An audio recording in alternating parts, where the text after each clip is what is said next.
Hello everyone and welcome to All Things IDA. In this episode, I'm going to be doing an overview about the IDA SDK. It's an important thing to do because I want to be advancing in my IDA Python series and there are some concepts I need to explain. So for today, we'll be going over the SDK in C++. Real quick, just an overview, going over the include folder, and what header files, what responsibilities each give, and hopefully this will give you an idea of the capabilities of the SDK in general. Even though you don't know how to do certain things, this will give you an idea that certain things are possible. So let's get started. So to begin with, I have the SDK installed. This is SDK for 8.2, and once we unzip it, we can see the include folder, and that's where I'm gonna be starting my overview. So in the include, basically, we include a different header file to bring in different functionality. At the end of the day, we have to link, and so in the lib folder, we have the actual libraries that we can pick to link with. So focusing on the include folder, sorting by name, I'm going to start with the all-ins.hpp. This header file contains all the I type of IDA's built-in processor modules. This file is automatically generated. Hexrace runs a script that goes over all the processor modules in the source directory, parses the instructions file, and extracts this enum. So in reality, this enum comes from the source code of the PC processor module, for example. If we go for the next uh, I types, this is for the i5 processor, and these are all the instruction numbers. So real quick, if I wanted to go back to the PC processor module, the NN prefix is for the PC stuff. This will be delved into the details later on. But real quick, for example, NN underscore call is the instruction type for the call instruction. That's later when we cover instruction decoding, you'll see how relevant that header file is. But in general, this header file simply contains, automatically generated, contains the instructions that are in the processor supported by processor module i860, i51, TMS, and whatnot. So if there's a third-party processor module, unfortunately, you won't have their direct I types given to you. So these are for the stuff that IDA supports. It's a big file, and we can actually access those from IDA Python. So if I run IDA, we can query one of those numbers. So here, for example, if I type ida_api.nn underscore call, I get the value. Later on, we can compare against call and whatnot. So all inst is used for instruction decoding. The auto.hpp file is for the automatic analysis functionalities.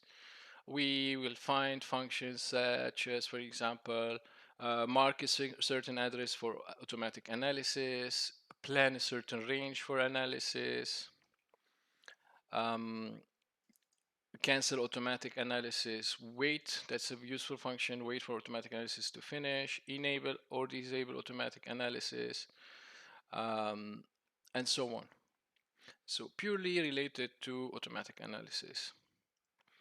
Bitrange is mainly helper, just a helper class. It's not necessarily directly affecting IDA itself. It's a helper header. So just some support stuff. So let's look at bytes. Bytes is a very interesting header file. Bytes will give you access to byte information in the database, like what operand types, what are the flags at a certain addresses, do they have cross references, is it a head or a tail? These are all concepts we'll be talking about each one in particular. But here, for example, we can check if a given address is a head. To advance to the next head, we do have like is head, is tail, and so on. with respect to retrieving bytes. So those head stuff and so on are about the defined items in the database. Has a value.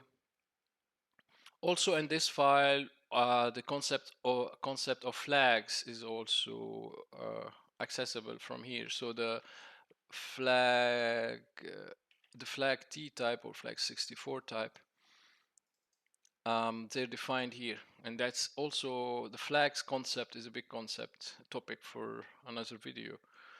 Let's go back to bytes. For example, apart from flags, retrieving flags and so on, bytes, we can get bytes, get words, keywords.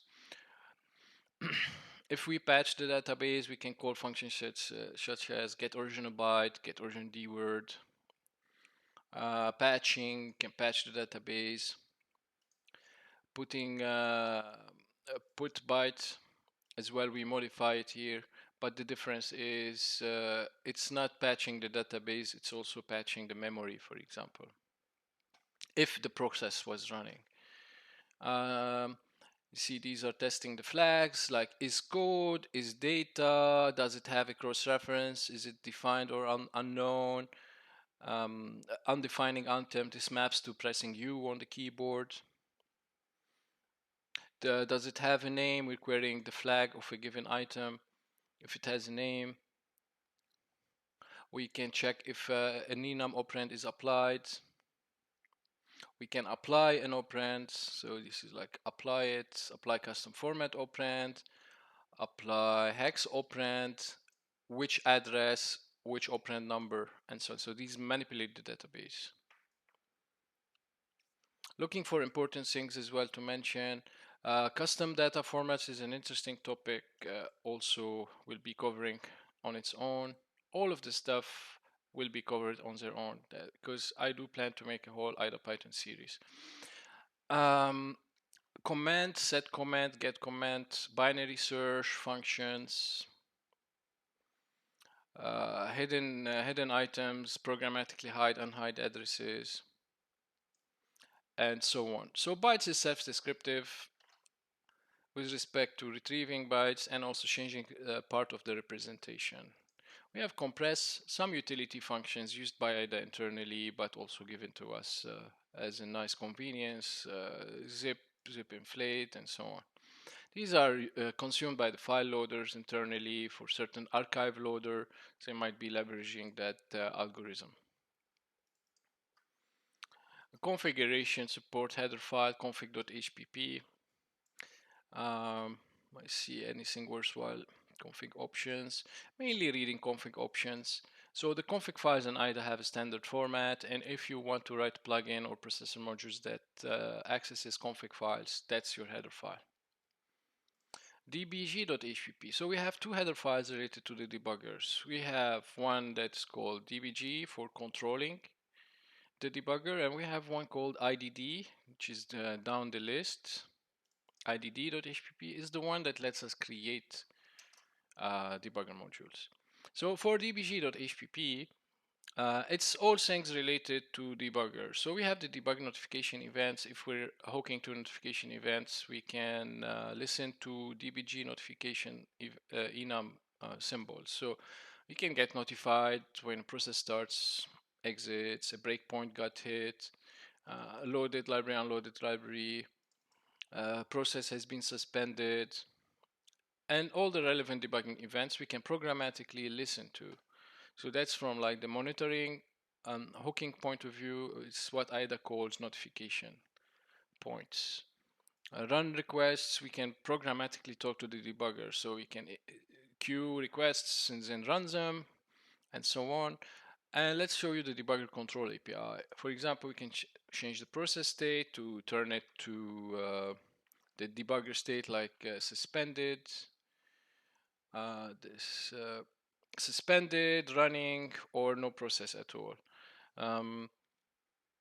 Continue, so if our process is suspended, we can resume it programmatically. We can forcefully exit the process through exit process. We can programmatically start the debugger by attaching to a given OS PID, detach programmatically, We can enumerate threads programmatically, get thread ID given is thread index. We can switch threads, select thread, let's say switch thread programmatically, suspend or resume threads, single stepping, enumerating modules, get next module, get first module. We can query registers and set register values, give it the name. We retrieve into a regval structure and so on. Breakpoint management, we can also set breakpoints, delete breakpoints, so add breakpoints.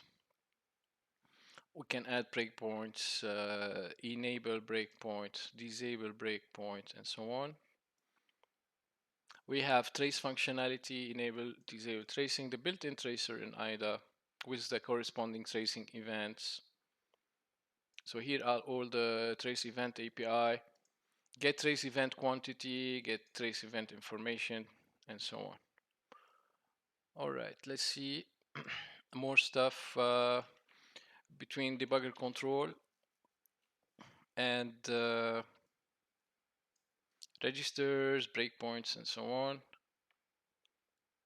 Source code, yes, so since IDA also supports source code debugging, we also have some source code debugging support APIs, such as programmatically add path mapping, so IDA can find the sources on disk.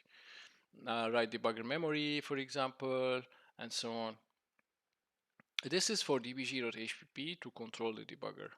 We have demangle is a library for us to programmatically demangle mangled names. IDA does support a bunch of different mangling methods from different compilers, and so here we shouldn't have much methods, maybe a couple methods that just simply demangle.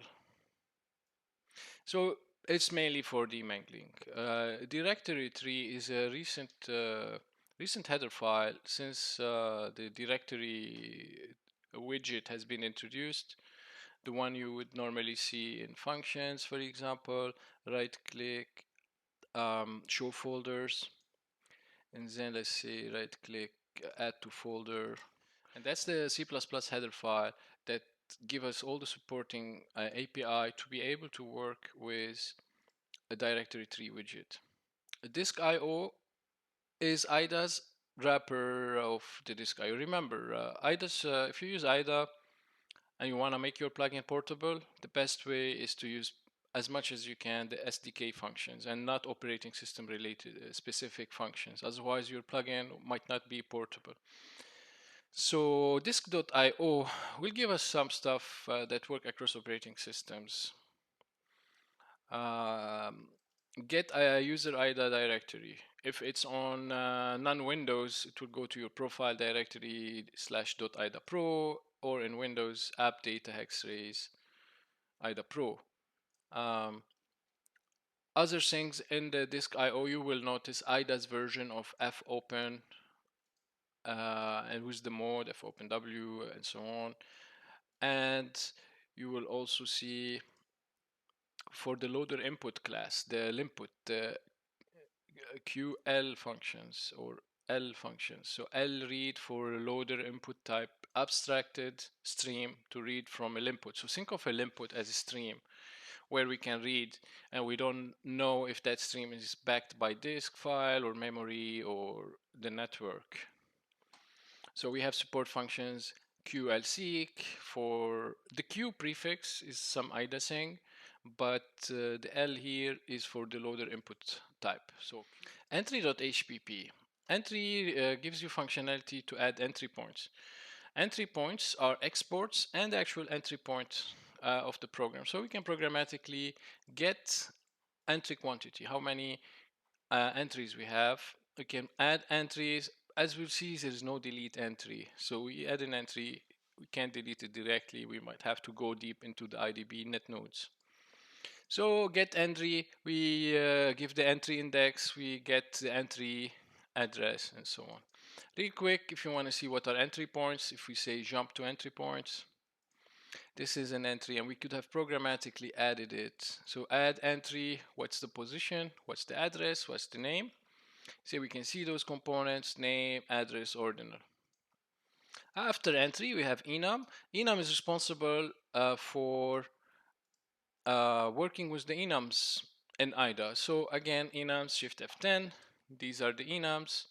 We can programmatically query enums, add enums, modify their values, and do all kinds of manipulation programmatically. So that file is focused on all enum stuff between getting the enumerating the enums, get the enum quantity, then getting an enum object by index, and so on. Set enum member name,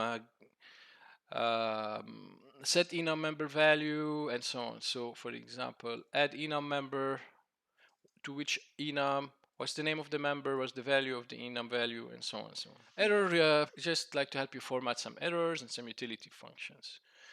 Convert an error code to string. As you notice here, the queue, we're back to the same queue, which is like the IDA saying queue string error and so on. exe header is just for like the DOS header. So if you don't want to use windows.h to access the image underscore DOS header, then you can use include exe header and you have a replica of the image DOS header with some helpers and so on. So really simple, doesn't have the actual PE header, it's just the DOS header basically. Now if you're curious about the PE header, we should be able to find it in the pe.h file, but it's not in the includes folder. It's in the loaders. So let me quickly take a peek at pe.h file, which is in the PE loader directory. So pe.h. Expression.hpp is mainly for external languages, for IDC manipulation, and let's see, I think that's it. It's more than enough. So this is where we can see the IDC object and all the functions. So the IDC value is a variant type depending on its internal v type. It could be an object, a function pointer, a string, just a void pointer that helps us associate an IDC value with arbitrary object. That's very useful when we're developing IDA Python and so on. So other things, for example, for IDC, we can programmatically add IDC functions, delete them, work with them. We can, let's see what else. Xlang structure, if we fulfill it correctly by providing all the necessary callbacks, such as compile expression, compile file, call expression, etc., and also give it some data elements such as what is the extension of the new language we are exposing? What's the language name, a friendly name, and so on. Then later we can install the external language once we put our own values and our Xlang definitions in. We can install it, or we can uninstall it. We can switch, just switch. We can enumerate them by simply using a visitor. So by going through this for all xlangs and implement a visitor, we get a chance to enumerate all the registered languages and so on. So between external languages, IDC manipulation, that's the expression file. Fixups.hpp is used to abstract relocation information. So it's IDA's way to make a universal data structure that can represent all relocation information or fixup information for any process, any architecture or any input file. So it tries its best to define different kinds of fixup types and all the needed stuff to describe a relocation piece of information. So a fixup data, it has a type, what kind of relocation, and its needed arguments. So what makes this a relocation? Is it absolute? Is it relative? And if so, what's the RVA? And so on and so on. And then you can programmatically add fixups into the database. So this helps IDA rebase stuff nicely. When IDA loads the PE file, it will actually transfer the relocation information from the PE file into the database via the fixup API, so that now the IDA kernel knows how to generically work with relocatable input file, just because the file loader was properly implemented to introduce fixup information and so on. All right. F Pro is for, so the Pro, we'll see pro.h. Pro is just for IDA Pro, and F Pro is like file IO kind of thing. So file functionality for IDA Pro. So F Pro also, the first thing it does is tries to ban unsafe APIs unless you specify the use standard file functions. Then if you attempt to use fopen, fclose, IDA will complain. And instead it will tell you, please use my own version of stuff. You want to open a file, qfopen, qfread, and so on. If you open a file with qfopen, you close it with qfclose. So no mix and match. Start with IDA SDK, finish with IDA SDK. So for the F Pro, we have just basic file stuff. Let's see anything other, like qcopy file, great, temporary directory, get me a temp name, but that's about it.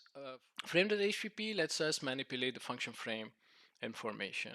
So we can add the function frame information for a given function, how big is the function frame size, the registers and so on, delete function frame. So this is basically, if you are wondering what this is and how does it manifest visually in IDA, those frames, if you have a function in IDA, we look here, these are its stack variables, whether arguments or um, local variables. This information comes from the stack window, and that's the frame, function frame. So the frame lets us programmatically deal with the stack of a given function, stack window of a given function. Delete frame, add frame, get stack variable,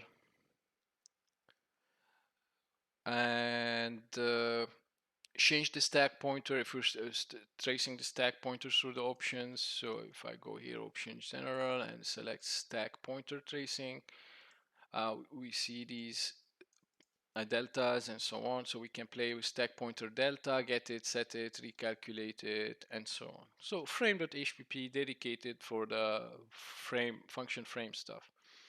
Funcs.hpp is to let you programmatically work with functions in IDA. So we'll notice things such as, what's a function definition? What makes a function? What are function flags?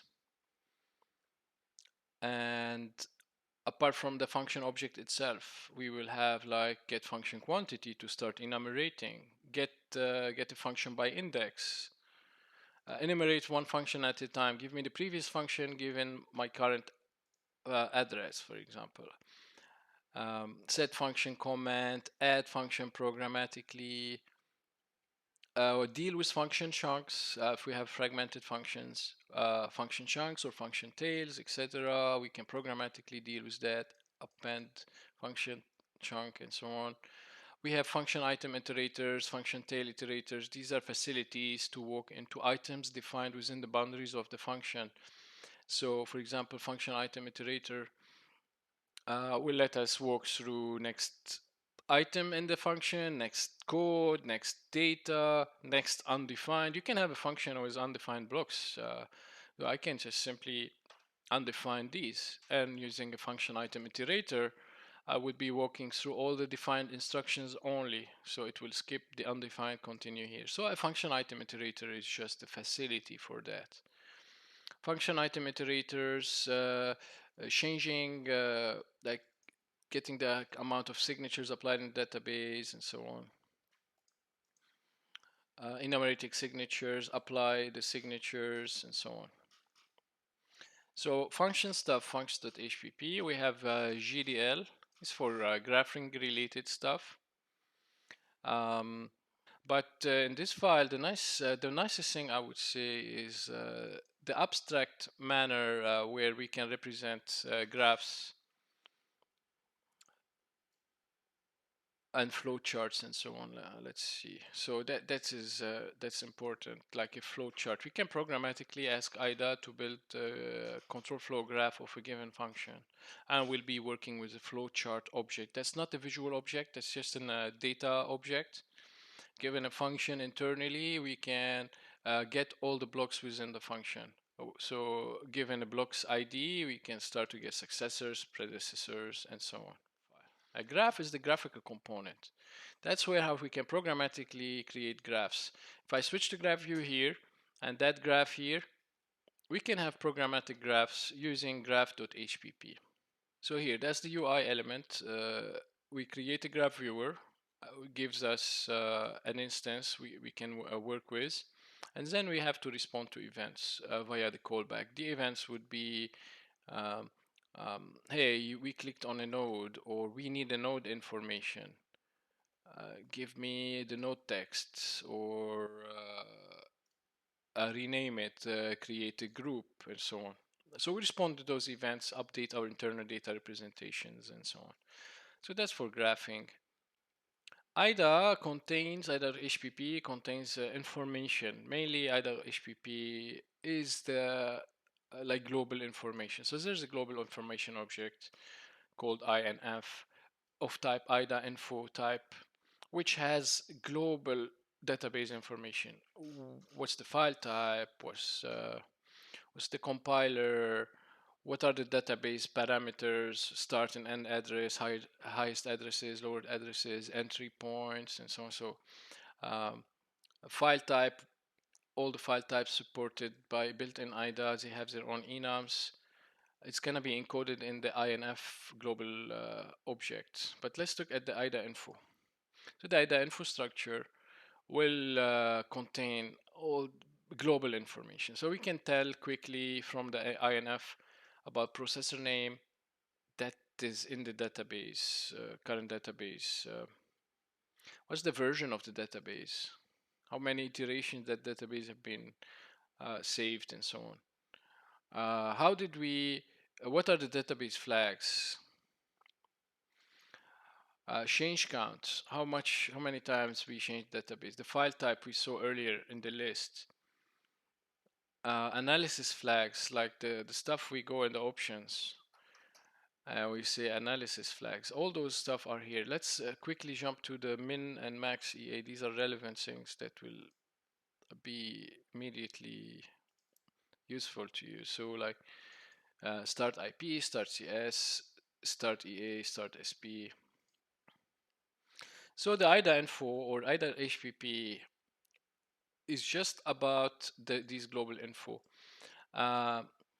And IDA provides getters and setters. So we can actually get all the information. So real quick, let's say I want to programmatically get the address of main.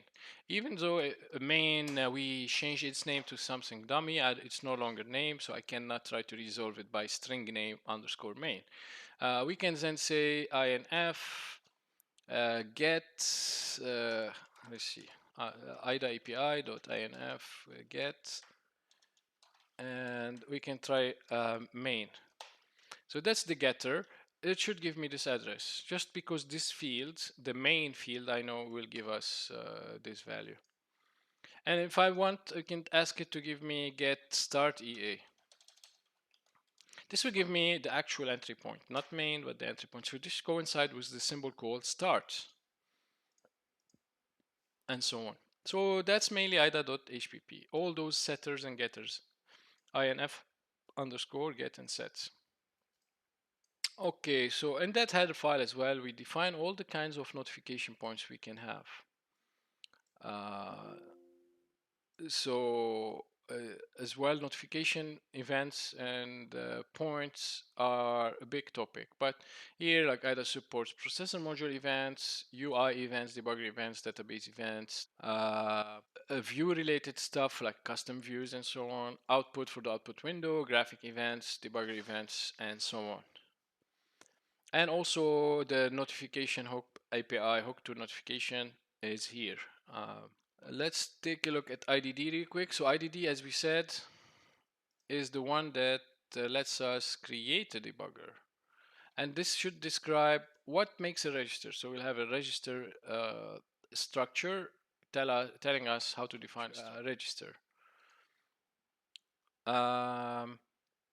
How do we define a memory range? Or what's the memory segment class name base? And since it has a range, it is a start and end. a module information. So since you're writing a debugger and you are supposed to, when the user asks you to get the module list, you have to populate a mod info t structure instance and so on. Exception information. When you, as a debugger implementer, detect an exception, you have to encode the exception from your target to an IDA structure that's generic to IDA and IDA kernel understands. Debugger events is the actual key thing here. Your debugger eventually will have a debugging loop. It will wait for debugging events. And so this is the debugger event. If you've written or used APIs for debuggers before, this is similar to, let's say, Windows's debug event structure, where it will encode process ID where the event happens, the thread, the address where the event happened, if applicable, and the event ID, which is one of the event IDs, process started, exited. Mainly for that file, you are responsible for uh, populating a debugger underscore t. That's your debugger, where you specify your debugger name, debugger ID, what processor your debugger needs to support, what are your debugger flags, capabilities, and then you're supposed to be also exposing all the register classes, general purpose, FPU, and so on. What's the register array? So what registers do you support, and so on. Trying to look quickly at like the example processor, like a debugger. So Win32 debugger, we have the source code we can build from scratch and we can learn. And that's, for example, Win32 debugger, or let's say Intel debugger, defining registers as a register info, all the register classes. Eventually, the whole debugger underscore t will be populated with its numerous fields. IDP is for processor module related stuff. So for IDP here, IDA processor modules, IDP. This is what we use when we want to create a processor module. So we can define the assembler and the processor structure. These two are important together when we are designing a processor module.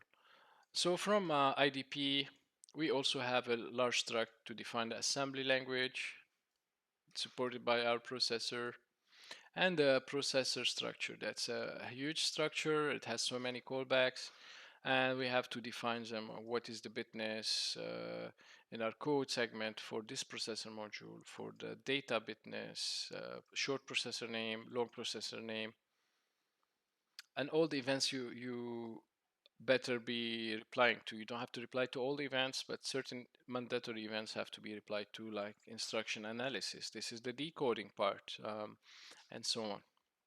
That's how we disassemble instructions. Uh, we can intercept a new file being loaded through those events as well, and so on. All those are part of creating a processor module. So IDP is mainly for dealing with processor module, but also it exposes a couple of helper functions that I sometimes like to use. For example, generic non-processor related helper functions such as isCall instruction can be used to generically test if an instruction has the same side effects of a call. That will be generic enough that we can use it blindly on different architectures to test if this is a call instruction. So on ARM could be, let's say, a branch. On Intel it could be a call.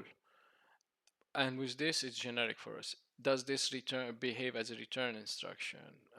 Does this instruction and the basic block, for example, does it behave as a basic block termination? Is it a branching thing or not? So these are nice helper functions we can also get in IDP. Intel.hpp is inside the includes folder, but in reality it comes from the processor module the PC processor module source folder. It is also given to us as a convenience. It's not really part of the SDK, just a convenience. So this helps us work better with the PC processor modules because it exposes internal symbols for certain magic numbers. and we'll see later, we get access to register numbers. That's when I decode an instruction, we get an instruction representation structure, but it does not encode the string name of a register. It doesn't tell us register codes AX, it gives us a register number. So intel.hpp gives us all those nice symbols and their numeric values. So nothing really here to mention because they're not part of IDA SDK. I will give you an insight into the processor, the PC processor module. Jump table or switch info is IDA's way, the same way like we have the fix-ups where we convert um, relocation information per file format to IDA specific file format, to IDA specific generic structure. Similarly for switch tables, jump tables, we can encode switch information, let's say, using IDA's internal data representation.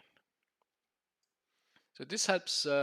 You also rarely have to work with this on your own as a plugin writer, maybe just to query this, but the more bigger consumer for this is processor module writers.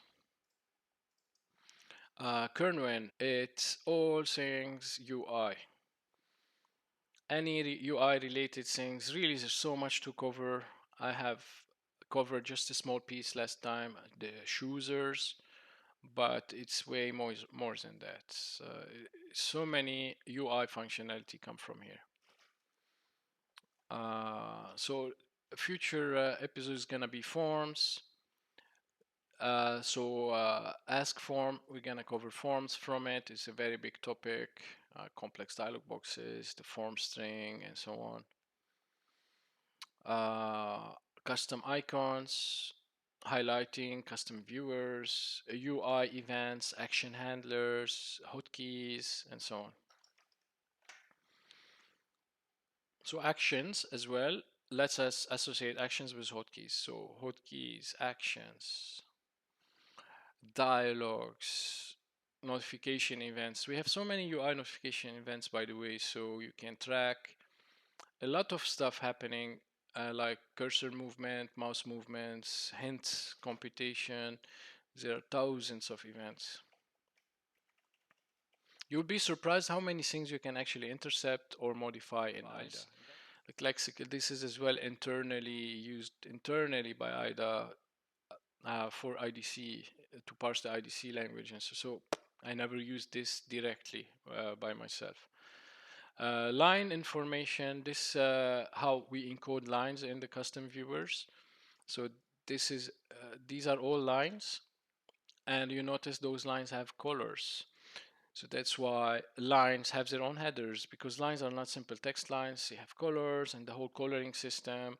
You can think of coloring a colored line in IDA like escape sequence, where we start the colors and we stop a color.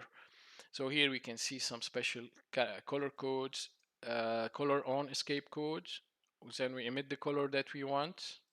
Then when we don't want to stop coloring, we emit the color off. So here we should find functions that let us create colored lines or strip colored lines, uncolored lines. Colored lines are also can be referred to as tagged lines. So we might find functions such as tag remove.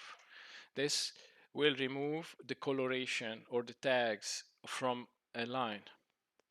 So lines.hpp let us work with lines and the color objects, the system color codes. These are not. So that's for the lines. Loader is used when we want to create a loader.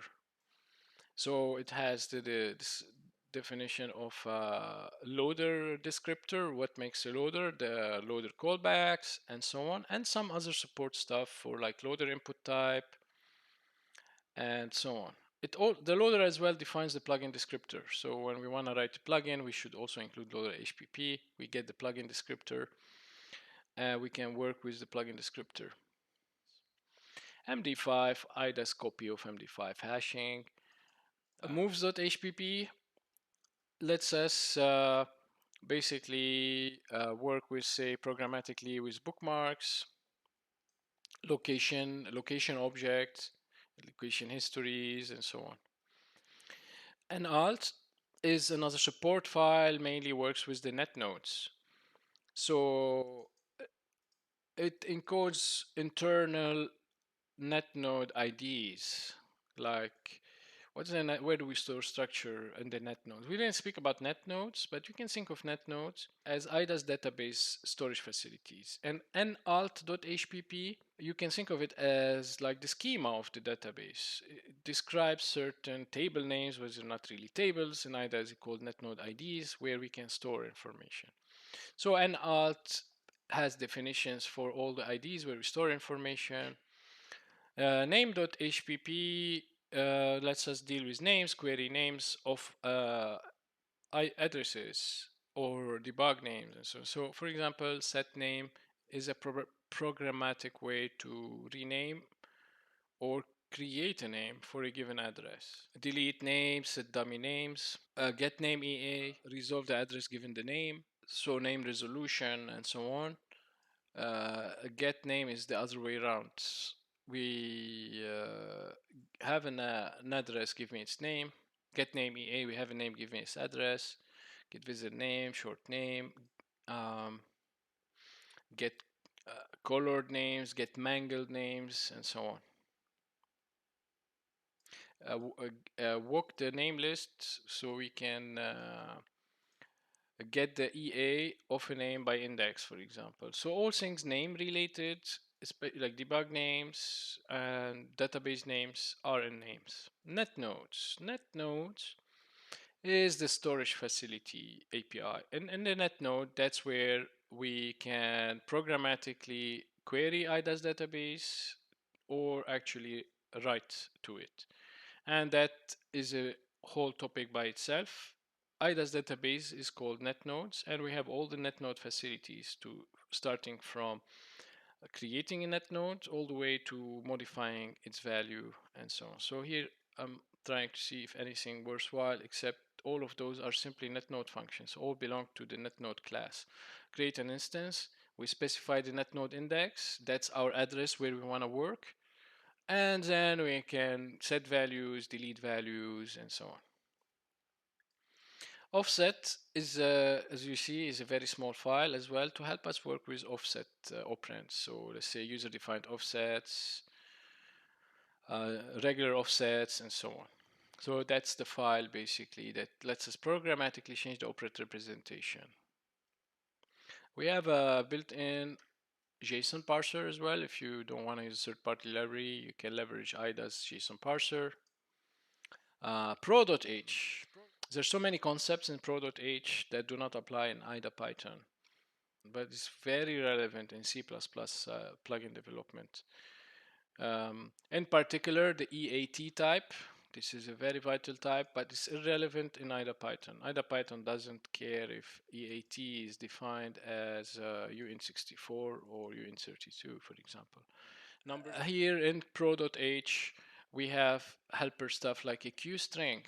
It's IDA's std string. We have a queue vector, IDA's vector, utility stack. I don't think IDA has a map, so you still have to do std map, for example. A smart pointer kind of thing, a reference counter object, and so on. So pro.h try to give you utility stuff at the language level almost. Problems as well. Problems is the programmatic way to deal with problems here. So if I press Control Q, this is the problems window. There's nothing here. This is small data. If it was a large database, you see so many problems. And that's how you programmatically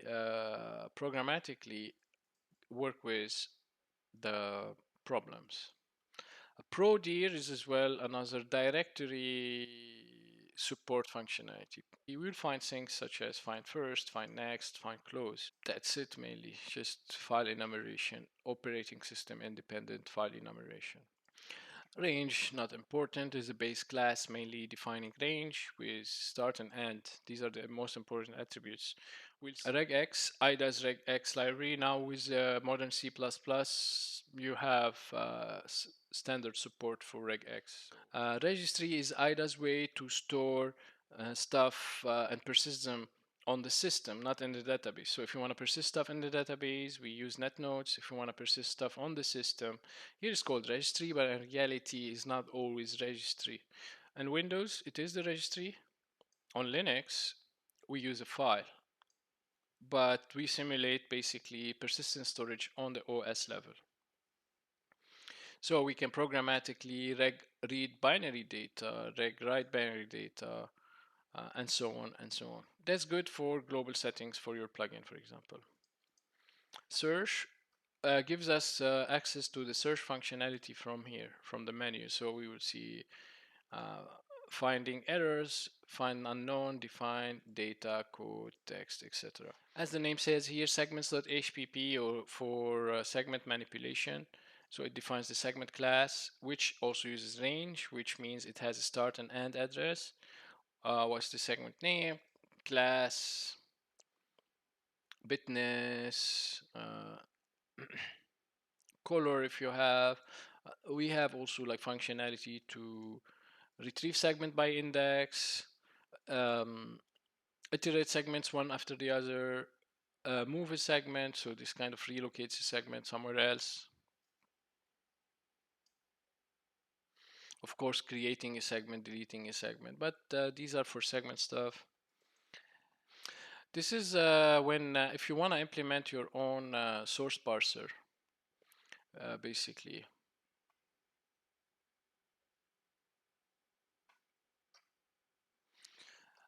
So things such as here, compilers, and now here we have just the clang, source parser. That's how, the same way we introduce an external language, we can introduce an additional language parser. We have a string list. This is for the strings window. So if we press Shift F12, we have the strings list. We can programmatically recompute the bind list and get the quantity and enumerate, programmatically retrieve every string. Once we retrieve a string info, we know where it sits, at what address. We get its length, we get its type, whether it's a Unicode string, C string, etc. Structs.hpp, like enum.hpp, struct let us work with structures programmatically. So we'll see the definition of a structure member, and then we should see the structure itself and the array of its members and the helper functions. How many structures we have, what's the first structure, and enumerate, give me the structure, change the member name, rename the structure, and so on. Try blocks. This is also helps us to do also platform and file format and OS independent exception encoding. Same way we do relocation encoding into the database, we can use those APIs here to also instrument IDA's kernel that there's an exception. And then IDA, you will see it in the disassembly that in the form of auto-generated comments that there's a try catch. It will affect the way the graph view works. Type information is responsible for type information library stuff, setting item prototypes, guessing item prototypes. So here, if I press Shift F1 for local types window, and I see all those structures and so on, those can be programmatically manipulated through the type inf the .hpp. It's the most important class as well. We will be talking about them in details, of course, is the tinfo and its supporting functions. So we can do preliminary type information work, retrieve function arguments, retrieve the individual argument types, names, function prototype. We can parse a structure, a standard structure, also walk its members and so on. The tinfo is heavily used by the decompiler. Now UA.hpp. UA.hpp is responsible for interfacing with the processor module, and in particular for instruction decoding. So what we'll find in UA.hpp, we'll find the definition of an operand and an instruction in a generic manner. So we should be able to encode an operand representation and an instruction independent of the processor architecture. So ARM processor module will decode an ARM instruction, but it will emit an instruction T object. So generically in IDA, it doesn't matter what architecture you're working with. When a processor module decodes an instruction, it should populate an instruction underscore T. And that's the I type. This is the I type that corresponds to the enum members in the all-ins.hpp. So an instruction has a size, has its type, where the instruction sits, what's the code segment, what's the IP, and what's the linear address. How many operands? We can have up to 8. And this is linking back to an operand representation. So what's an operand, right? Operand could be register memory, no operand. No operand, register memory, displacement. Decode instruction, we give it an address, we give it an output argument, it decodes the instruction. Then by decoding it, instruction will be populated, we can query it. We can probe if we can decode an instruction, we can decode the previous instruction, that's very good, basically backwards disassembly. And finally, xrefs also lets us work with xrefs. We can add, delete, and also query. So this is the cross-reference description. That's the data element that can hold an xref. And these are the helpers.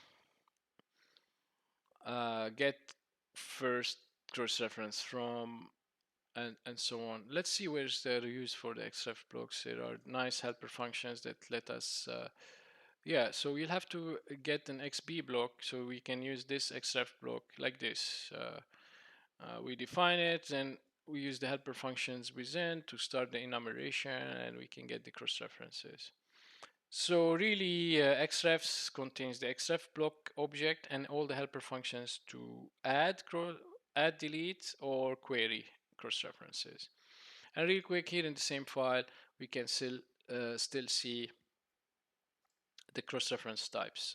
Is it a call near, jump far, jump near? What kind of data cross-reference? Is it a read, write, offset reference, and so on? You know by now, hextrace.hpp is responsible for all things decompiler stuff. So for the decompiler SDK, we have two facilities really. We can work at the microcode level and or we can work at the C3 level. So that's at the pseudocode level. This is at the intermediate representation level. Maybe I'll pick just a couple. So let's go for the basic ones, high level ones, such as decompile. We can decompile a range or we can decompile a function. Once we have a decompiled function, we get a cfunc pointer. This is a decompiled function representation. And from that point on, we can access the microcode array or the pseudocode AST basically. And so this concludes the hextrace header file. So that's it for today. Thanks a lot for your attention. I hope this SDK overview was helpful.